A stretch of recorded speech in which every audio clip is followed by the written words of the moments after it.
maaf ya, kentut itu zat juga bro, tidak kelihatan tapi baunya bisa dirasakan.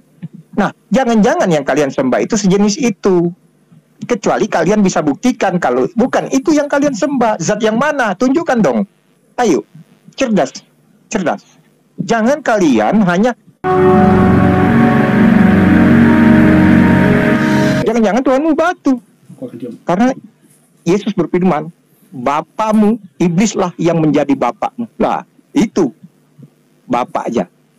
Kalian itu bisa menjadikan iblis sebagai Tuhanmu, Allahmu, bapamu. Yesus sudah menyatakan itu. Makanya lu harus pinter, gunakan akalmu, gunakan hatimu, ya, supaya kau tahu, oh, apa yang diimani orang Kristen itu adalah Dia yang Maha Kuasa itu, yang datang ke dunia dalam bentuk serupa seperti manusia, supaya setiap orang yang mendengar suaranya tidak mati binasa, supaya setiap orang yang melihat Dia tidak mati binasa. Sebab dikatakan tadi kan, Tuhan Yesus berfirman, tidak seorang pun yang bisa mendengar suaranya, apalagi melihat wujudnya, kecuali anaknya yang tunggal, yang duduk di atas pangkuannya, yang menyatakan itu kepada kita. Nggak paham juga kau Hidayah, maksud dan arti kata yang disampaikan Tuhan Yesus itu. Waduh, tidurlah kau kalau kau nggak tahu. Franky lanjut. Iya, makanya terima kasih Pak John. Makanya Pak Hidayat ini sekali lagi dia memang pembaca Alkitab, tapi dia tidak mengerti apa isi Alkitab itu sendiri. Sudah dinyatakan dalam Yohanes 14 ayat 9, telah sekian lama aku bersama-sama kamu Filipus, namun engkau tidak mengenal aku. Barang siapa telah melihat aku, ia telah melihat Bapa.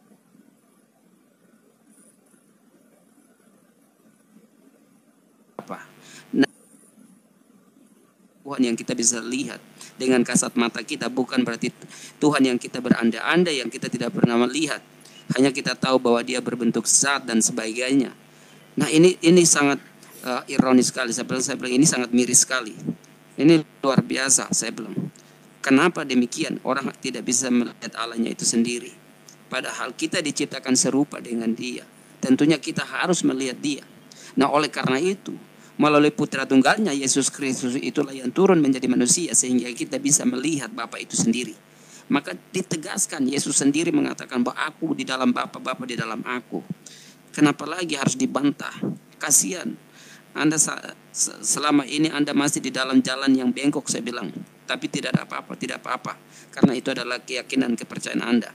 Tapi kami sudah berada di jalan kebenaran. Maka Yesus berkata bahwa akulah jalan kebenaran dan hidup. Coba bayangkan itu. Tidak ada satu orang pun yang datang kepada Bapa tanpa melalui Yesus Kristus itu sendiri. Nah, kita berbicara tentang bukan Tuhan melahirkan Tuhan. Masuk akal enggak? Bapa melahirkan anaknya. Tidak ada masuk akalnya. Masa laki Bapa. Ini kata kita tanda garis bawah. Masa Bapa melahirkan anak? Tidak mungkin. Waktunya habis, brother. 6 menit dah. Aduh. Izin Al-Hidayat sedikit saudaraku. Silakan. Assalamualaikum. Waalaikumsalam. Iya, saya sedikit jawab tentang zat yang selalu digembar-gemborkan oleh John Peter dan Bun Franky. Apa yang Nos ya? Tutup dulu. Zat itu adalah esensi yang ada, yang menyebabkan segalanya ada. Sehingga kalau berbicara masalah Allah Subhanahu wa taala, coba buka surah Asy-Syura surat 42 ayat 11. Kalau Anda mengatakan bahwa Allah itu jangan-jangan batu. Nah, saya bacakan ayat 11. A'udzubillahi minasyaitonirrajim. Bismillahirrahmanirrahim. Fatirus samawati wal ard. Allah pencipta langit dan bumi. Apakah batu pencipta langit dan bumi? Sudah gugur. Bahwa kalau katakan bahwa batu itu jangan-jangan kau menyembah batu. Apakah batu itu menciptakan langit dan bumi? Sudah gugur. Selanjutnya, ja'ala lakum min anfusikum aswajan wa minal an'ami aswajan yasra'ukum fihi. Dia menjadikan bagimu pasangan-pasangan dari jenismu sendiri, dan menjadikan pula dari jenis hewan ternak pasangan-pasangannya. Jadi dia menjadikan makhluk itu berpasangan-pasangan. Dia menjadikan kamu berkembang biak dengan jalan itu. Tidak ada sesuatu pun yang serupa dengannya. Laisa kamislihu syai'un. Itulah pemahaman Islam. Kenapa? Laisa kamislihu syai'un, segala sesuatu yang serupa dengan makhluk, serupa dengan sesuatu itu pasti ciptaan. Ada makhluk yang tidur, ada yang makhluk yang bobok, ada makhluk yang makan, ada yang makhluk berak, ada yang makhluk yang kencing. Masa itu jadi Tuhan? Serupa dengan manusia lainnya. Sementara Allah itu zat, artinya esensi yang tidak sama serupa dengan makhluknya. Kalau Anda mengibaratkan kentut itu busuk berupa angin, saudaraku. Apakah tidak ada samanya kentut?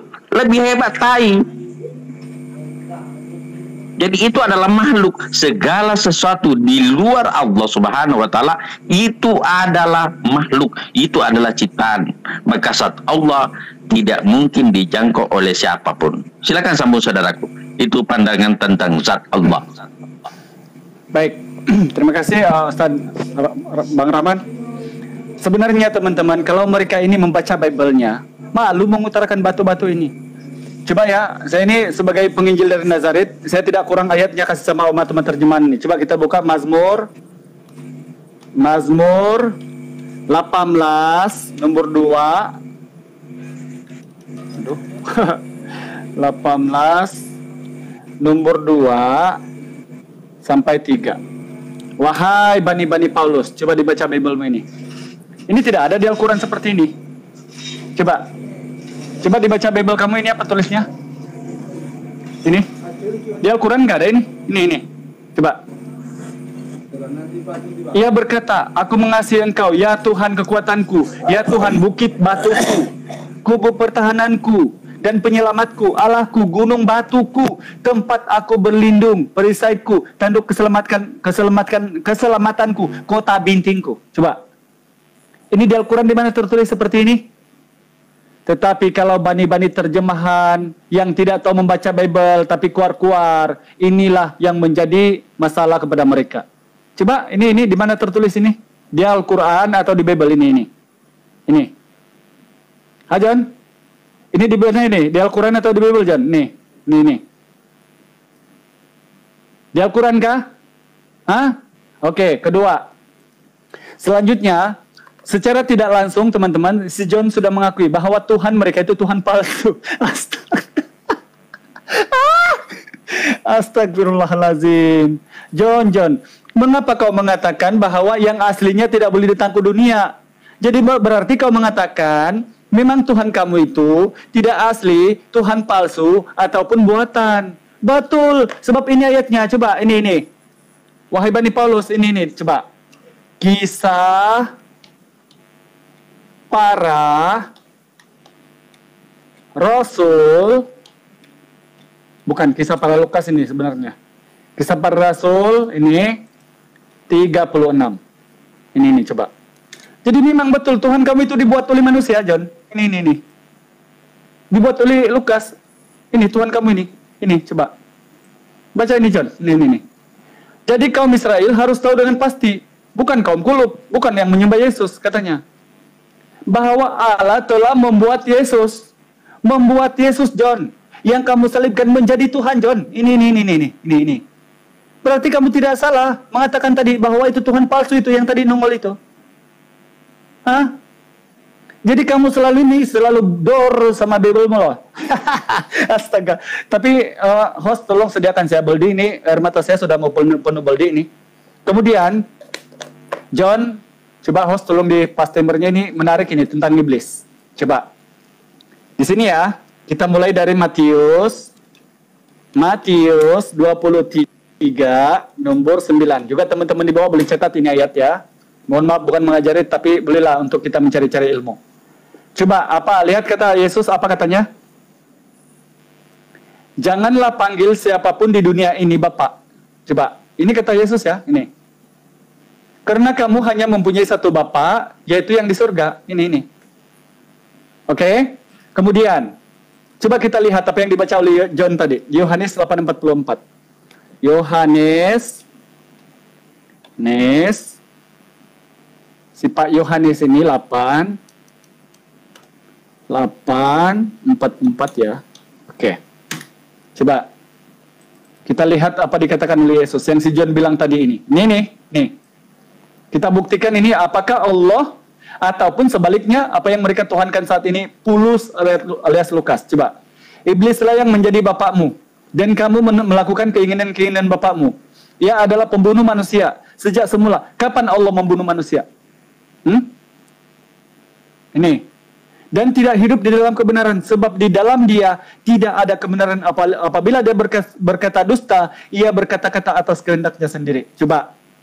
Ini kata Yesus ya, coba kita lihat di sini teman-teman. Tadi Bapak, ini iblis ya, Roma 3 nomor 7, coba.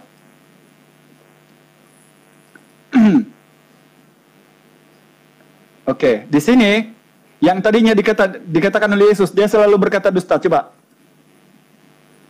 Ini kata siapa? Paulus. Tetapi jika kebenaran Allah uli dustaku, kata Paulus. Timernya enggak jalan itu. Ya, dan selanjutnya di sini dia mau menegaskan, coba lihat nih. 1 Korintus. Kalau Anda buka data saya matikan juga. Terus 1 Korintus 4 nomor 15. Oke. Tadi kata Yesus tidak boleh ada bapak ya. Coba apa kata si Sang Paulus yang tadi sudah menjadi iblis? Ini. Coba dibaca Bible-nya John. Ini. Coba. Allah Akbar. Astagfirullahaladzim. Sabar, Roh Kudusnya tahan. Oke. Hati sudah mulai goyang tuh. Aku berkata demikian. Karena sungguh pun sebagai orang Kristen kamu mungkin mempunyai 10.000 pengasuh. Nah ini ya. Sekarang ini terjemahan baru. Kalau dulu bukan begini kalimatnya, coba dibuka di LAI. Tetapi kamu hanya mempunyai seorang Bapa. Ini ya, Bapa. Di dalam hidup kamu sebagai orang yang bersatu dengan Yesus Kristus. Akulah yang menjadi seperti Bapa. Ini. Kata si Paulus, dia menjadi Bapa. John? Jadi yang dikatakan di Bible-mu, yang Bapa, yang mengaku Bapa iblis, inilah dia si Sang Paulus. Kenapa kamu menuruti keinginannya? Karena menurut Yesus, di sini, menurut Yesus, Lukas, tolong wahai Roh Kudus, tolong. Ini ya, ini menurut Yesus ya, Lukas 16:17. Coba, apa kata Yesus? Ini ya, coba.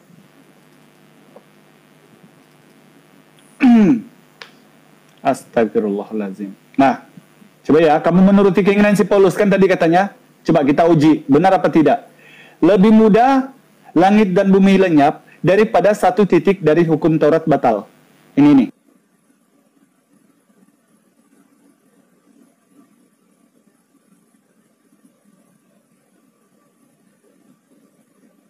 Ini. Coba. Apa kata si Sang Paulus yang kamu ikut keinginannya?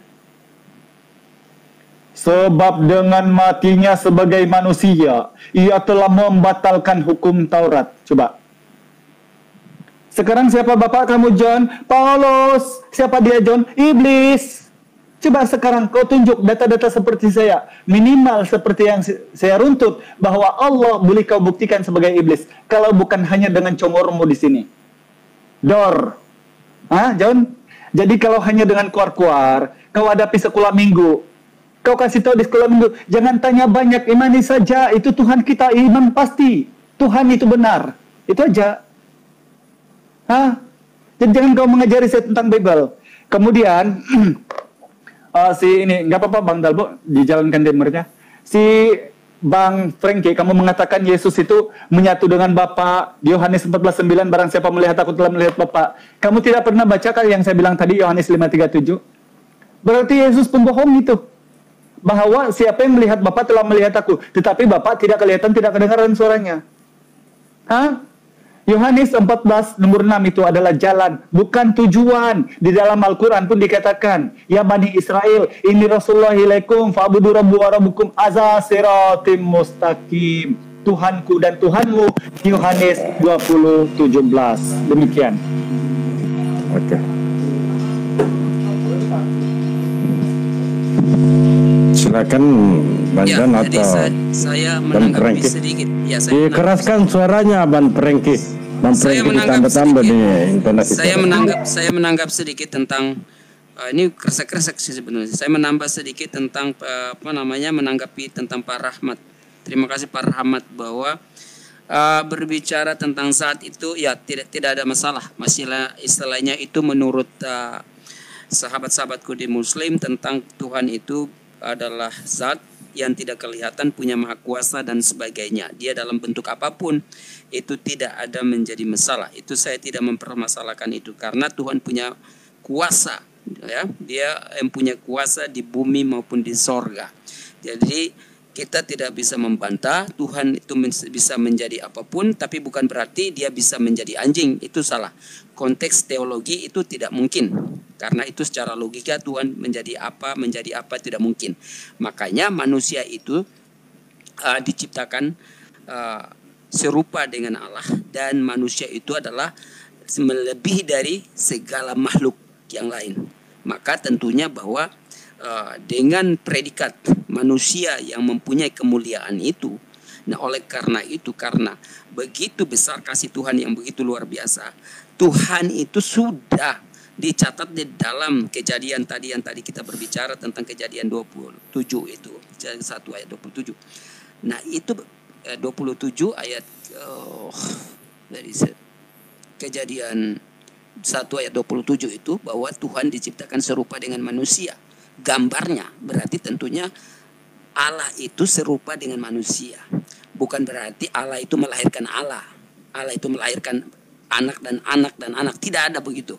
Jadi kayak kita secara logika, Bapa itu tidak bisa melahirkan. Karena kalau Bapa identik dengan seorang laki-laki, dia tidak akan bisa melahirkan. Kecuali wanita bisa melahirkan itu. Tapi itu semua adalah konotasi, pemahaman. Jadi tidak mungkin Bapa melahirkan Bapa, tidak mungkin. Jadi Allah Bapa dan Putra itu adalah satu, mereka dan satu. Makanya tadi saya berbicara tentang bahwa barang siapa melihat aku, dan berarti dia sudah melihat Bapa. Berarti aku di dalam Bapa, Bapa di dalam aku, dan itu jelas bahwa mereka itu adalah satu dan tidak dipungkiri. Tetapi firman-Nya tadi, kalau kita bicara kembali lagi ke Yohanes 1, di mana itu mengatakan bahwa firman pada mulanya adalah dan sebagainya, itu sudah digenapi dari kitab Kejadian bahwa bumi ini pun diciptakan melalui firman-Nya. Jadi kalau kita membantahkan bahwa Yesus itu bukan Bapa, Yesus itu bukan Tuhan, itu bukan masalah kami, karena kami dalam keyakinan sepenuhnya bahwa Yesus itu adalah Allah itu sendiri. Berdasarkan ayat-ayat di dalam Alkitab yang kita baca mulai dari Kejadian sampai dengan Wahyu, dan itu sudah dinubuatkan oleh Nabi Yesaya juga bahwa dia yang terkemudian dan terdahulu dan terkemudian, Alfa dan Omega, dan itu semua sudah dicatat. Jadi tidak ada masalah buat kami. Jadi kami meyakini bahwa Yesus Kristus adalah Tuhan dan Juru Selamat kami. Dia yang turun menjadi manusia, firman itu sudah menjadi manusia. Itu adalah mutlak. Jadi kami tidak bisa, kami tetap berpegang teguh, kami tidak akan goyah. Karena hidup kami adalah Kristus, mati kami adalah keuntungan. Jadi kami tidak akan goyahkan. Dan ini adalah penderitaan Pak Hidayat dan Pak Rahmat, bukan penderitaan kami. Jadi kami sudah berada di jalan kebenaran. Jadi Anda bisa mencari kebenaran saat ini, tidak ada masalah. Makanya Anda menggali tentang Alkitab setiap hari di siang dan malam untuk mendiskreditkan kami umat Kristen, itu tidak masalah. Nah, itu hak Anda sendiri untuk mempelajari. Tapi itu adalah cara bagaimana Tuhan memberikan petunjuk kepada Anda untuk supaya Anda tetap menggali kebenaran. Dan itu dari sononya, bahwa itu sudah dinyatakan bahwa Anda harus menanyakan kepada ahli-ahli kitab. Nah, itulah tanggapan saya. Silakan lanjut, John. Mr. John. Iya, jadi kelihatan ini Al-Hidayah nih ternyata selalu dia tampilkan ayat-ayat kitab kita terus ya, Alkitab. Dia malu menampilkan ayat Al-Qur'annya, sebab kapan dia baca ayat Al-Qur'annya dia akan ketahuan. Ya, jadi jelas dia malu. Jadi dia pakai ayat Alkitab. Kami membenarkan. Sudah saya berulang-ulang dari tadi menjelaskan bahwa Tuhan itu bukanlah manusia, dia adalah roh, tetapi karena kasihnya kepada manusia, dia menggunakan tabir, yaitu tubuh kemanusiaan, supaya setiap orang yang melihat dia dan mendengar suaranya tidak mati binasa. Kan sudah saya berulang-ulang saya katakan tadi. Ya, jadi kau nggak tahu esensi dari Tuhan kami itulah adalah roh. Roh itu menjelma menjadi manusia. Itu yang kami sembah. Sebab dia telah menunjukkan jalan kebenaran kepada kami. Lah, zat kau yang kau sembah itu zat apa? Zat itu, aku bilang kan, zat itu sama dengan, maaf ya, kentut. Itu zat juga bro. Tidak kelihatan, tapi baunya bisa dirasakan. Nah, jangan-jangan yang kalian sembah itu sejenis itu. Kecuali kalian bisa buktikan kalau bukan itu yang kalian sembah. Zat yang mana? Tunjukkan dong. Ayo, cerdas. Jangan kalian hanya jat tapi nggak tahu jat apa. Ya, kentut itu pun termasuk daripada jat. Tidak kelihatan tapi baunya bisa dirasakan, keberadaannya bisa diketahui. Iya kan? Sedangkan kami udah jelas roh itu menghidupkan. Dari roh itu segala sesuatu diciptakan. Nah, terus zat yang kalian maksud zat Allah itu apa? Yang dari segala sesuatu itu diciptakan itu zatnya apa? Jelaskan dong. Iya kan? Kalau kau nanti kau baca di surah Maryam 17, bakal keblender kamu. Surah Maryam 17 tuh. Nanti kau bilang itu Jibril lagi, asumsi lagi. Coba kau jelaskan surah Maryam 17. Oke, Kebanjon. Waktunya habis. Silakan Ban Hidayah. Dan begini, brother. Nanti saya naikkan noten. Anda bisa diskusi. Oke, baik. Terima kasih. Lanjut. Silakan Ban Hidayah. Baik, terima kasih. Sekali lagi mereka ini berhalu dan berhalusinasi. Tapi nggak apa-apa lah John, saya tidak menyalahkan kamu. Sebab jangankan kamu yang masih jemaat yang masih perpuluhan saja, sedangkan pendeta juga taburan pun masih berhalu seperti kamu. Jadi ini siapa yang punya gitar ini? Ini host. Oke, baik. Pertama John, kamu mengatakan bahwa Allah itu sama dengan kentut ya. Ajan, boleh kamu tunjuk kepada saya John? Boleh kamu kasih tahu ke saya Yohanes 5:37, ini PR ya kepada kamu ya. Kalau kamu tidak mampu, tanyakan ke pendeta kamu. Yohanes 5:37 itu yang dikatakan Yesus. Coba kau kasih tahu saya, siapa dia? Apakah Yesus ataupun yang menjadi Yesus? Kasih kamu dua pilihan, apakah Yesus atau yang menjadi Yesus? Yohanes 5:37. Baru nanti kau boleh mempunis dengan congormu bahwa kau samakan Allah dengan na'udzubillah, apa yang kotoranmu sebagai najis. Ajan? Jadi jangan kau samakan Allah dengan siapapun. Karena Allah itu Qul huwallahu ahad, Allahu samad, lam yalid wa lam yulad, wa lam yakul lahu kufuwan ahad. Di mana tertulis? Keluaran 33:20, 1 Timotius 6 nomor 16. Laisa kamislihi sayun. Begitu juga di Kejadian 19 nomor 21 atau Kejadian 20 nomor 24. Tapi kamu sebagai umat Bani terjemahan yang tidak tahu membaca Bible tapi sok-sok, maka kamu mempunyai semua hal sekira-kiranya, mungkin-mungkinnya kamu rasakan, mungkin kami tidak tahu. Walhal itu jelas ada di Biblemu dan kamu ditabrak oleh ayatnya. Ajan, untuk kamu itu aja PR saya. Di Al-Quran, apapun Isa itu, mau ruhullah, mau tiupan roh daripada Allah, mau kalimatullah, dengan Adam penciptaannya, ditiupkan roh lalu hidup. Sekarang, boleh kau tunjuk siapa ciptaan Yesus di Biblemu? Boleh kau kasih tahu saya? Satu aja. Nah, kalau Al-Quran bisa lagi, dia meniupkan dari tanah liat menjadi burung. Itu mukjizat sebagai nabi, tetapi sebagai Tuhan tidak ada mukjizatnya Yesus. Karena apa? Dia bukan Tuhan.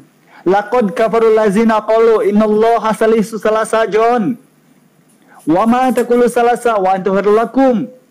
Jangan katakan Tuhan itu 3, John. Berhentilah dari ucapanmu, itu akan lebih baik bagimu. Maka tempat kamu yang sebaik-baik kamu tempat kembali adalah neraka jahanam dengan keadaan berlutut selama-lamanya. Kami hanya menyampaikan kebenaran, walau satu ayat, mudah-mudahan kau merenung dan dapat pelajaran. Tetapi kalau kau masih kokoh menuhankan anak Maria, itu terpulang kepada kamu. Kami hanya menyampaikan apa yang disampaikan oleh Yesus. Kemudian kepada siapa? Si Frankie. Frankie, coba kamu lihat ini. Kamu mengatakan tadi Yesus adalah Allah itu sendiri. Kamu ini seperti narasinya Mikana. Coba, apa kata Yesus di sini? Ini, apa dikatakan oleh Yesus? Allahku adalah aku dan Allahku adalah aku, gitu. Hah? Kau mengatakan Yesus adalah Allah itu sendiri. Ini siapa ini? Katakan kepada mereka, kepada saudara-saudaraku, sebab aku akan pergi kepada ini siapa? Bapakku dan bapakmu, ini. Bapakku dan bapakmu, Allahku dan Allahmu. Coba. Apakah Yesus bilang, aku akan pergi kepada aku? Hah? Jadi bani terjemahan Frankie, sebaiknya kau belajar dulu nak. Jangan kamu hanya mengasih perpuluhan kepada pendeta, tetapi Bibelmu kamu tidak tahu. Maka bila kau terbaca ayat-ayat seperti ini, maka kau tidak boleh menyamakan Yesus dengan Allah, karena Yesus di sini punya Allah. Oke, dia bukan Allah, Allahku dan Allahmu. Berarti dia punya Allah. Demikian ya, mudah-mudahan kau dapat pengertian. Kasih nggak apa-apa, Bang Dalbo, kasih sambung saja sama Bang Logika. Kalau ada sedikit cerita tambah, saudaraku. Hidayah. Jadi pandangan Islam, ruh itu adalah ciptaan. Kenapa ciptaan? Karena sudah saya katakan tadi di surah As-Surah, laisa kamitslihi syai'un, tidak ada yang serupa. Nah, kalau ruh yang ada dalam diri saya yang menghidupkan saya, ruh yang ada dalam malaikat, ruh yang ada dalam iblis, roh yang ada dalam tubuh hewan, itu semua menghidupkan. Artinya roh itu ciptaan. Jadi segala sesuatu di luar Allah itu adalah makhluk. Segala sesuatu di luar esensi zat Allah itu adalah makhluk. Makanya Allah dikatakan sang halik. Apa lawannya halik? Makhluk. Jadi halik itu pencipta. Ciptaannya namanya makhluk. Jadi kalau Allah berkata, aku meniupkan roh, di situ roh ciptaan Allah. Tidak bisa kita mengatakan roh Allah itu adalah Allah itu berupa roh. Tapi roh itu adalah ciptaan. Segala sesuatu yang diciptakan namanya makhluk. Itulah yang diterangkan dalam Al-Quran. Ada 21 ayat menerangkan tentang roh dalam Al-Quran. Dan semuanya itu adalah ciptaan. Segala sesuatu di luar esensi zat Allah itu adalah ciptaan Allah. Jadi jangan Anda memaknai secara letterlet di situ bahwa Allah meniupkan roh kepada Adam, roh Allah kepada Adam, berarti roh Allah itu berupa roh. Tidak, roh ciptaan Allah. Nah, apa makna laisa kamitslihi? Kalau Allah itu berupa roh, berarti dia sama dengan iblis, dia sama dengan malaikat, dia sama dengan roh yang ada dalam diri saya. Sementara Allah mengatakan laisa kamitslihi syai'un. Allah tidak serupa dengan apapun. Nah, kalau serupa dengan apapun, berarti bukan zat Allah. Gitu memahaminya supaya Anda paham. Jadi jangan lagi beranggapan bahwa Allah itu batu, Allah itu iblis, Allah itu malaikat, Allah itu yang ada dalam diri saya berbeda. Itulah. Terima kasih. Waktunya habis. Silakan. Ya, jadi kayaknya muter-muter aja selalu di kitab kami terus, karena di kitab kami ini memang penuh dengan kebenaran ya. Semua yang ditulis di dalam kitab Bible kami itu ya, semuanya benar. Tuhan Yesus itu kan datang ke dunia mengajari kita manusia menyembah kepada Allah, kepada Tuhan, kepada Bapa yang di surga, bukan di arsi, yang di surga. Itu sudah dikatakan Yesus. Sembahlah Allahku, Allahmu yang ada di surga, Bapakku, Bapamu yang ada di surga. Jadi kata Allahku, Allahmu itu adalah sebutan, ilah, sesembahan, bukan nama. Itu udah jelas. Kata Allahku, Allahmu di sana itu merujuk kepada generic name, ya, bukan profit name seperti yang kalian imani bahwa Allah itu nama. Bukan, brother. Itu adalah sebutan, simbol, gelar yang diberikan kepada yang disembah oleh manusia, Allah, Bapa, Tuhan. Jadi ketika Yesus mengatakan seperti ini di dalam Yohanes 14 ayat 9-10, ketika ada seorang muridnya yang ragu-ragu kepada dia, kayak si Hidayah ini, bertanya, karena sering dia berkata, Bapa lebih besar dari aku, Bapa yang mengutus aku, ya kan? Dia selalu mengatakan, sembahlah Bapakku, Bapamu. Ini bingung ini. Si Hidayah ini bingung, tetapi dia tidak membaca. Ketika Yesus mengatakan itu kepada si Filipus, barang siapa yang melihat aku, maka kamu telah melihat Allah. Sebab Allah ada di dalam aku dan aku ada di dalam Allah. Wah, luar biasa. Seorang manusia yang dilahirkan oleh seorang perawan suci bernama Maria berani mengatakan bahwa dia dan Allah adalah satu. Dia berani mengatakan barang siapa yang melihat aku maka kamu telah melihat Allah. Ternyata ketika saya membaca kitab kalian di surah Maryam 17, ternyata ada ayat di sana mengatakan lalu dia menutup diri dari pandangan mereka. Kemudian dia mengutus rohnya menjadi manusia yang sempurna di hadapannya. Nah, ini kata mereka, ini Jibril loh. Kata mereka, ya, pendapat mereka itu Jibril yang menampakkan diri menjadi manusia yang sempurna. Ini kejadian di surah Maryam 17 tentang siapa yang dilahirkan itu. Tetapi karena mereka mengatakan itu adalah Jibril, ya udah iman saja. Kemudian ketiga di ayat An-Nisa 172 dikatakan, Al-Masih tidak enggan menjadi seorang hamba, seorang manusia. Demikian malaikat yang terdekat kepadanya. Barang siapa yang enggan menyembahnya dan menyombongkan diri kepadanya karena menganggap dia manusia, maka mereka semua akan dikumpulkan di hari-hari di hadapannya. Waduh, luar biasa. Kemudian ada lagi ayat mengatakan bahwa dia terkemuka di dunia dan di akhirat. Satu-satunya yang terkemuka di dunia dan di akhirat cuma Tuhan. Tidak ada yang lain. Yang berani mengatakan dirinya terkemuka di dunia dan di akhirat itu cuma satu. Itu adalah sesembahan manusia. Tapi dikatakan di sana dia itu Isa Al-Masih. Luar biasa. Kemudian tidak ada yang bisa menciptakan apapun selain Tuhan. Ternyata dikatakan dia menciptakan dari tanah liat seekor burung, kemudian meniupkan ruh kehidupan. Wah, kayak seperti Yesus, ya, memberi kehidupan. Luar biasa. Kemudian lagi mereka mengatakan bahwa yang disalibkan itu bukan Yesus. Ya, mereka sangat meninggikan, menyatakan bahwa Yesus ini, Isa Al-Masih ini memang sosok yang luar biasa, yang sangat menakjubkan. Makanya saya nggak jadi mu'alaf. Urung saya mu'alaf begitu saya baca. Oh, kitab ini ternyata mereka malah mengesahkan Tuhan Yesus. Berarti apa yang saya yakini ini benar selama ini. Bahwa Tuhan Yesus itu adalah keselamatan.